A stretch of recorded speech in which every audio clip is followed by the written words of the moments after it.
முதலமைச்சருடைய அலுவலகம் செக்ரட்டரியேட் கட்டணும்னு கலைஞர் நினைச்சார்.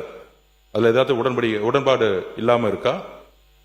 இருக்கட்டும், முதலமைச்சர் காலையில 9:30 இருந்து மாலை 5:05 பல்வேறு தரப்பு அரசு ஊழியர்களாகட்டும், வெளிநாட்டு பிரதிநிதிகளாகட்டும், நம்மளுடைய விசிட்டர்ஸ் ரூம் பாத்தீங்கன்னா தெரியும்.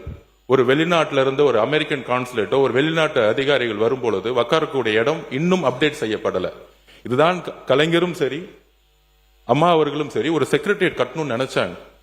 அப்ப முதலமைச்சருடைய வேலைப்பளு புதிய திட்டங்களுக்காக அவரை சுத்தி கிட்டத்தட்ட ஒரு 200 பேர் இன்னைக்கு ஒரு நியூ விஷன், ஒரு புதிய மாற்றத்தை உருவாக்க, ஒரு நியூ ரீஸ்ட்ரக்சருக்காக தன்னுடைய அலுவலகத்தை எல்லோரும் அமரக்கூடிய முதலமைச்சர் தான் மட்டும் நல்ல ரூம்ல உட்கார்ந்தா பத்தாது. அங்க இருக்கக்கூடிய நீங்க பாத்தீங்கன்னா தெரியும். இப்ப கூட நீங்க உள்ள வரலாம்.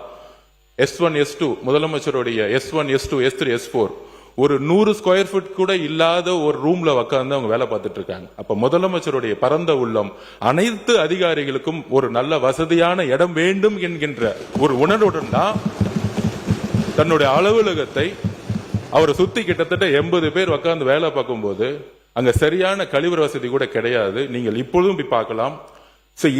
இதற்காக தற்காலிகமாக ஒரு ஏற்பாடுக்காக தான் இந்த இடத்தை மாத்துறாங்களே தவிர இதை மற்ற உறுப்பினர்கள் சொல்லும் போது கூட இது ஒரு ஒரு அவருடைய வசதிக்கோ அவருடைய தேவைக்கோ அவர் கிடையாது. அவரு இன்னைக்கும் சொல்றோம், நாங்க கேம்பெயின் போகும்போது ஒரு சாதாரண ஹோட்டல்ல ஏன் வண்டிலேயே வேன்லயே படுத்துட்டு சாப்பிட்டு அங்கேயே ஒரு 2 மணி நேரம் இருந்துட்டு போறக்கூடிய ஒரு எளிமையான முதல்வர் எங்களுடைய முதல்வர்.